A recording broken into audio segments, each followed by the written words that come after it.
ఇంకో పడతారు అది అక్కడ ప్లేస్ లేదు మళ్ళీ కొంచెం కింది పెట్టు అన్న. ఓకే సరే. అందరికీ నమస్కారం. నా పేరు Sambaiah, DSP ACB Warangal. Depot manager Srikanth trap వివరాలు ఏంటంటే, తాటికొండ రవీందర్ ఇతను హుజూరాబాద్ డిపోలో డ్రైవర్గా పనిచేస్తున్నాడు.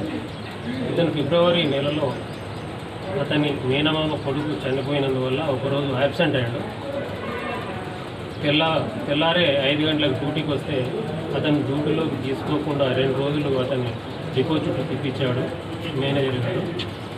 సో అతను 16th రోజు వచ్చి రిపోర్ట్ చేసినాడు. రిపోర్ట్ చేసినప్పుడు అతనికి ఛార్జ్షీట్ ఇచ్చినాడు. ఛార్జ్షీట్కు రిప్లై ఇచ్చినప్పటికీ కూడా ఆ ఛార్జ్షీట్ క్లోజ్ చేయకుండా రవీందర్ డ్రైవర్ని డిపో మేనేజర్ గారు తన చుట్టూ తిప్పుకున్నాడు. విషయం ఏంటని తెలుసుకోగా 30,000 రూపాయలు అతనికి లంచంగా ఇస్తేనే అట్టి ఛార్జ్షీట్ని క్లోజ్ చేస్తానని చెప్పాడు. అయితే 10వ తారీఖు నాడు హన్మకొండలో వికాస్ స్కూల్ దగ్గరికి రమ్మని చెప్తే అతను వికాస్ స్కూల్ దగ్గరికి రవీందర్ వెళ్ళాడు.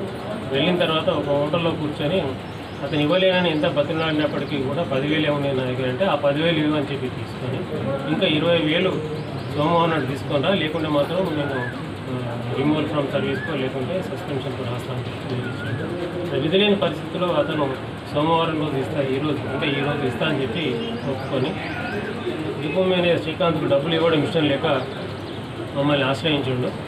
మేము ఈరోజు రవీందర్ గారు ఇతను ఫోన్ చేసిన విధంగా ఎల్కతుర్తి హోటల్ దగ్గరికి వచ్చి రమ్మన్నాడు.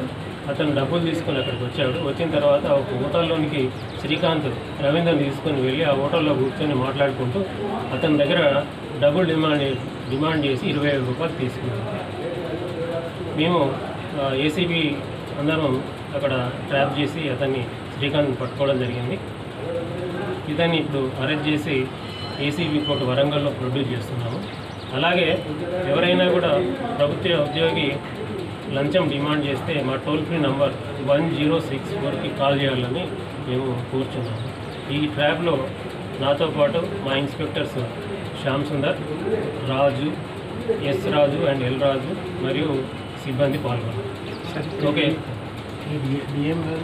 ఇక్కడ కూడా వెరిఫై చేస్తారు సార్. ఇంకేమైనా అంటే డిఎం గారు ఏమైనా ఇట్లాంటి